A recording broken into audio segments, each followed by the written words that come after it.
sustainability, where we'll mainstream environmental issues into the curriculum of the universities and also infrastructure, greening of infrastructure of the universities.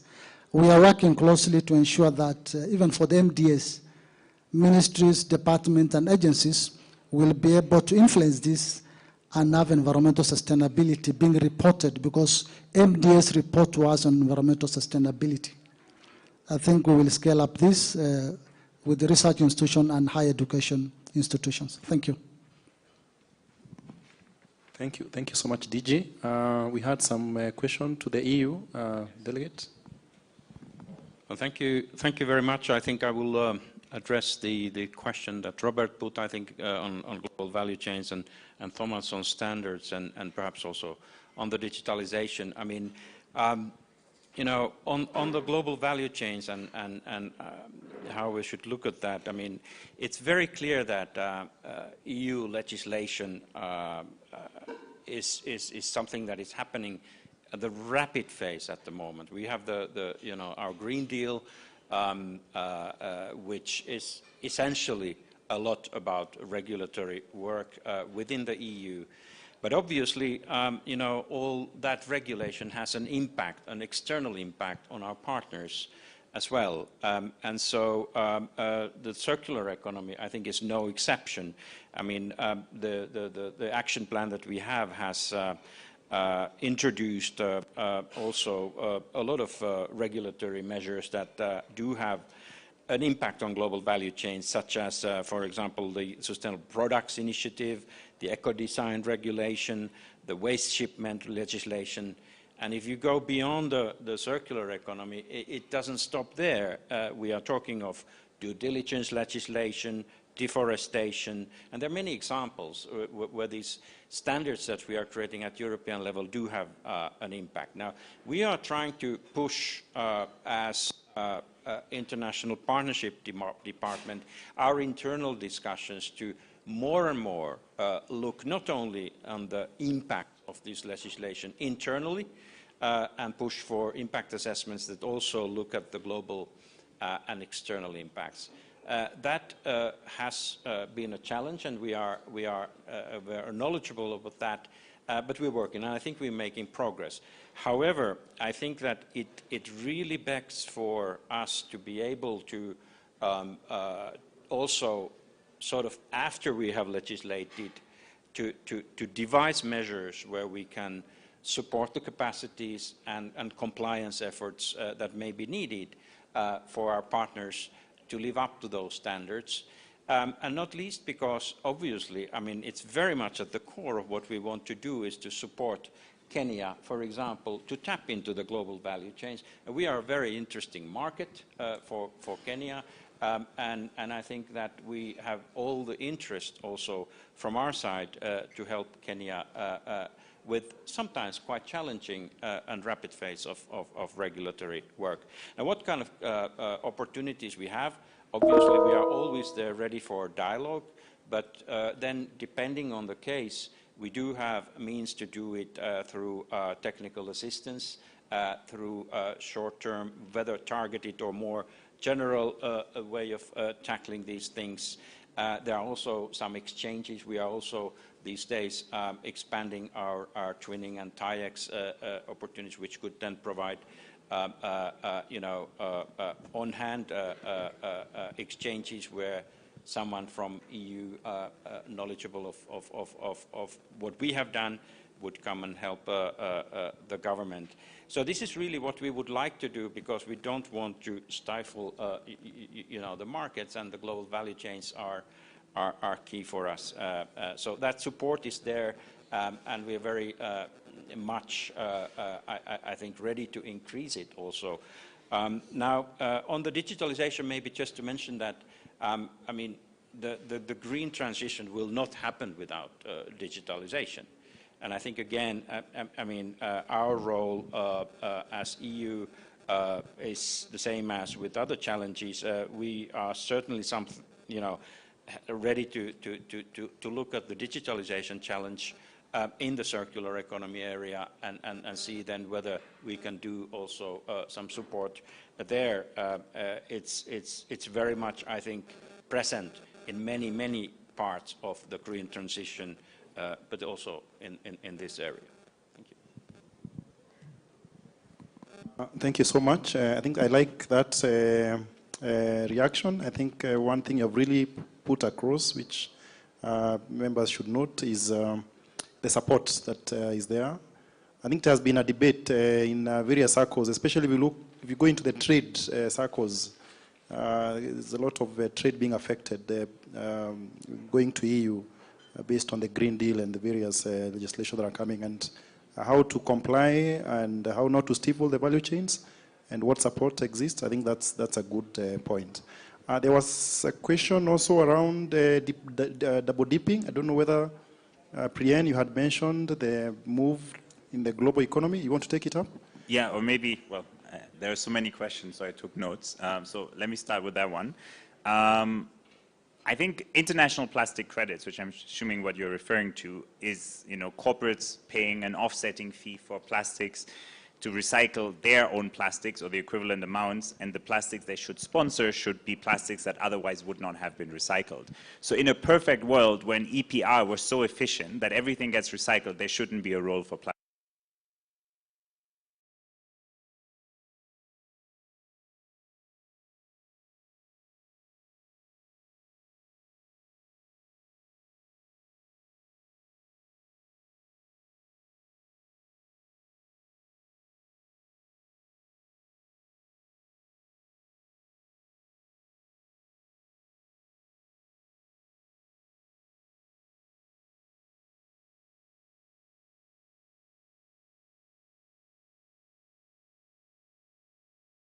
Like if you look at bales, yes, there is waste in Mitumba. I think we don't need to deny that.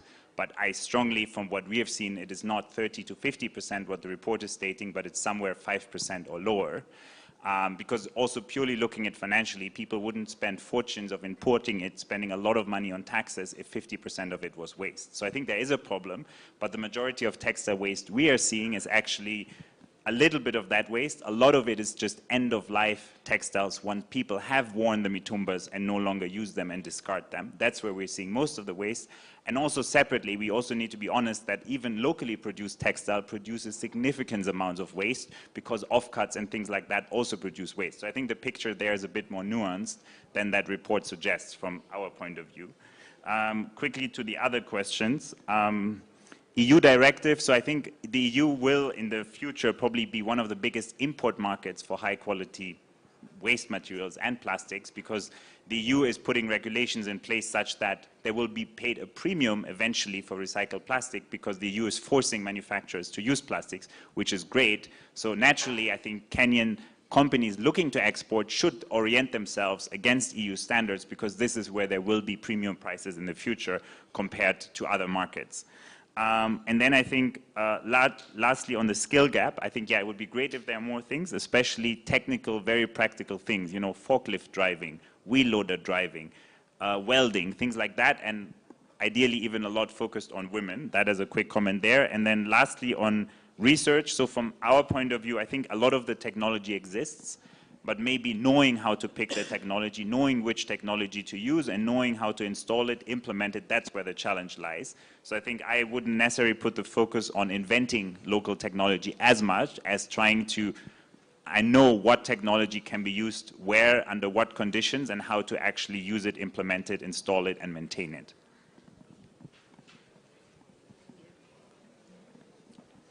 Yeah, sure. Yeah. Just a few comments on the questions for higher education innovation and for skills gap. For the first one on innovation, totally agree, and it's something we're discussing with Kepler in our partnership, that in a way we are establishing two new economies, a plastic economy and a waste management economy, and we are talking very high level today. We need to avoid this becoming like a wild west where everybody is producing to different standards. There's a high demand for innovation from university side, perhaps being tied into the MRFs that will be established at county level in the future, perhaps could be an idea. So you have an innovation center next to an MRF, so it's connected to the community. It could be a model we are talking to Kepro about. But it's high time that universities, they get involved in this discussion as well, so we avoid it being this very, very high-level discussion. On Skills Gap, you asked from GSZ, have you done any audits, right? And I totally agree with you. I mean, if you look at Kenya, where the median age is 18 years, right? We need to bring curricula into even primary schools and high school levels at this point. And has there been audits done? Yes, we've looked into the water sector and the construction sector in Kenya. And we can see there's a massive skills gap between what the industry wants and needs at this current point and the curricula that's already in place at NITA level. So we are busy tweaking those existing curricula into a more industry or demand-led way of training. So totally agree with your point. Thanks. Kepro? PAC Pro? Yes, we apologize. The names do sound similar. But we do offer a similar solution, so we're here for you. Regarding the design, you mentioned someone from Nestle. Yes, we do support manufacturers. It starts with a negotiation. So we don't necessarily say this is what you have to start at. We sit at a round table. I think the beauty that voluntary EPR has led us to is that we bring all producers to a table and then say this is where government needs us to go, and this is also where the world needs us to go. What are the steps you need to take to get here? How can you move? What are the strategic steps, year 1, 2, 3, 5, 10? And so then there is a forcing you have to move at some point, and then now that it's going to be mandatory, then there will be definite markers. So before, when we have voluntary scheme, the push was really global push. So, and suggestions from the EPR scheme. But as it will be now, there are very many requirements that the PRO will have to set up. It will have to set up a standard for what targets we are putting for recyclability.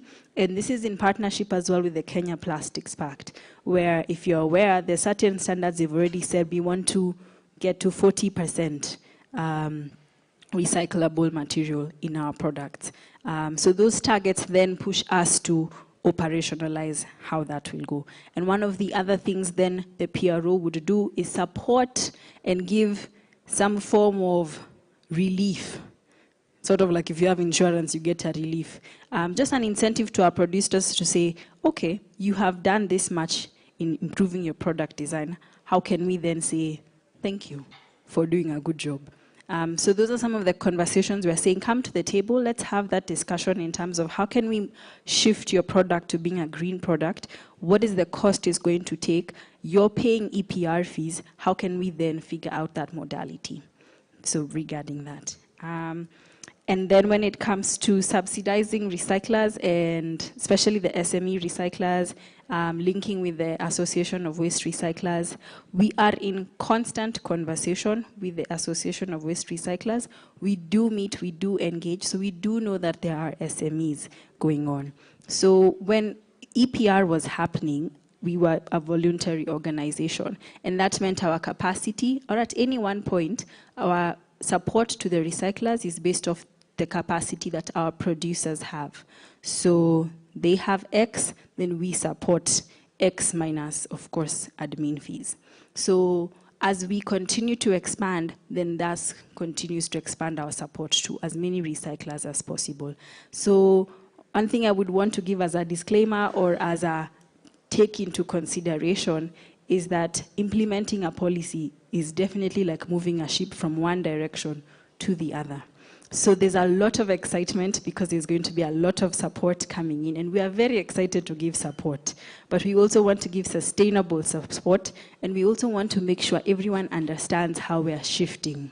So we would urge that all the value chain stakeholders, from collectors to transporters to aggregators to recyclers, pre-processors, exporters, to some extent the PRO supports you at every capacity, in conjunction with government, county governments, national government, regulators, etc. So pulling all these people into one ship and having everyone support at different entry points, that will require a lot of deliberation to ensure that what we start, we can sustain. So it might seem sometimes that we're moving a bit slower than the industry and you're ready for us. I would say keep asking. Your questions are very good because then you keep us on our toes as well, but also understand the process of moving and shifting gears. And then, especially when the law has been passed, there will be a 6-month period. So it will not be the assentment happens today and tomorrow everyone is here for us. So we understand that the investment cost to the producers is going to be very high. So the conversation to you producers, of course, is to start looking at your budgets now, because once it happens, you will only have 6 months, which is good, but not entirely forever. When it comes to young innovators, one of the things the PRO will be is a knowledge hub. So there is definitely opportunity for us to also be a research center for design, for projects, collection projects. So that capacity is there for you to come and plug into us. And right now, we still do a lot of research engagement with schools. So we're constantly giving feedback, having one-on-one engagements with different universities, both local and international. So reach out to us on our platforms and we'll be able to feedback with you. When it comes to the digitization, I think it's really, it goes without saying yes, yes, yes, and more yeses. That handling the data, I think if with the audit processes that will be involved, handling all our members' data, handling the recyclers and collectors' data, keeping that safe and secure, handling the privacy issues, that can only be digitized. So we appreciate the role that's going to take, and that's definitely an area for support in terms of expertise and technical know-how on how to handle that. Thank you so much. Well, 2 hours are over. Can you imagine? We can talk this the whole day. I think that has been quite engaging. I feel like we are on a takeoff. Definitely, we have 2 legislations which are about to be implemented fully, as DG has mentioned. And this discussion or forum wouldn't have come more timely than this. I believe this discussion will go on. Business having the expertise and experience, and of course government being there to support the private sector. I want to challenge the private sector, Takataka, PACPRO, and the rest. If you could bring in these suggestions, I know my DG would be very receptive to them.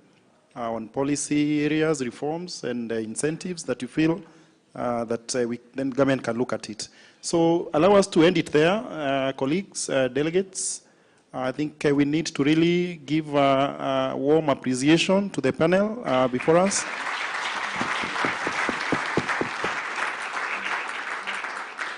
Thank you so much. I think now we're going to hand it over back growth to Joyce. across people of different backgrounds, so much, cultures, and regions. If this situation is left unattended, we might reach a critical breaking point. We need to work towards sustainable growth that protects our world while economic opportunities. This February, the Kenya Loop Forum brings together stakeholders of the circular economy to find practical solutions that will help reduce waste, enhance recycling, and pursue cleaner production. Innovators, entrepreneurs, investors, policymakers, development partners, learning centers, and research institutions will take part in discussions guided by the global agenda around energy efficiency and circular economy. We will address the growing need to adopt a green and sustainable manufacturing